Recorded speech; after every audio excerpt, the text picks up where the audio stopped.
లక్ష్మి. ఈరోజు వీడియోలో మేక మాంసం ఇగురు ఎలా వండుకోవాలో నేర్చుకుందామండి. చాలా టేస్టీగా ఉంటుంది. అంటే మరీ లూజ్గా కాకుండా మరీ ఫ్రైలా కాకుండా ఇగురు అంటారండి. దీన్ని సెమీ గ్రేవీ అనొచ్చు అనమాట. దాన్ని ప్రిపేర్ చేసుకుందాం.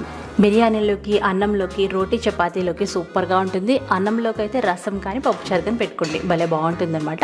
మరి రెసిపీలోకి వెళ్ళిపోదామా. ఇక్కడ మనం ఒక మసాలా గ్రైండ్ చేసుకోవాలండి. దానికోసం 4-5 పచ్చిమిరపకాయలు, 2 అంగుళాల ఎండు కొబ్బరి ముక్క, అలాగే 2 టేబుల్ స్పూన్ల గసగసాలు వేసుకొని మనం చక్కగా గ్రైండ్ చేసుకోవాలి.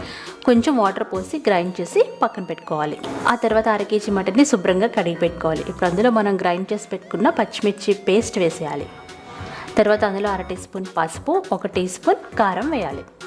1 టీ స్పూన్ వరకు ఉప్పు వేసుకోవాలి. ఉప్పు కారాలు మీరు రుచిని బట్టి ఎక్కువ తక్కువ వేసుకోవచ్చు. ఒకసారి బాగా కలపండి. ఉప్పు కారం మసాలా కలవాలన్నమాట. ఇప్పుడు అందులోనే 1 టేబుల్ స్పూన్ అల్లం వెల్లిపాయ పేస్ట్ కూడా వేసి బాగా కలిపి మూత పెట్టి 10 నిమిషాలు పక్కన పెట్టుకోండి. తర్వాత ఒక మసాలా గ్రైండ్ చేసుకుందాం. దానికోసం 2 అంగుళాల దాల్చిన చెక్క, 4 లవంగ మొగ్గలు, అందులోనే 2 టేబుల్ స్పూన్ల ధనియాలు వేసుకోండి. దీన్ని మీరు దంచితే ఇంకా సూపర్గా ఉంటుందన్నమాట. వేయించాల్సిన అవసరం లేదు, పచ్చిగానే గ్రైండ్ చేసి పక్కన పెట్టుకోండి. ఇప్పుడు ఒక కడాయి పొయ్యి మీద పెట్టి 2-3 టేబుల్ స్పూన్ల నూనె వేసి 2 పెద్ద ఉల్లిపాయలు కట్ చేసి వేసుకోవాలి. ఇది ఇగురు కాబట్టి ఉల్లిపాయలు కొంచెం ఎక్కువ వేస్తే బాగుంటుంది అనమాట. ఉల్లిపాయలు మెత్తబడేంత వరకు మనం ఉడికించుకోవాలి. మెత్తబడిన తర్వాత అందులో మనం 1 టేబుల్ స్పూన్ వరకు అల్లం వెల్లిపాయ పేస్ట్ వేసి పచ్చివాసన పోయేంత వరకు ఉడికించాలి. ఇవన్నీ మీడియం ఫ్లేమ్లో చేసుకోండి. అలాగే ఒక పెద్ద టమాటాని కూడా కట్ చేసి వేసుకోండి. ఒకటి వేస్తే సరిపోతుంది అనమాట. టమాటా కూడా మెత్తబడేంత వరకు మరొక 2-3 నిమిషాలు మూత పెట్టి మగ్గించుకోవాలి.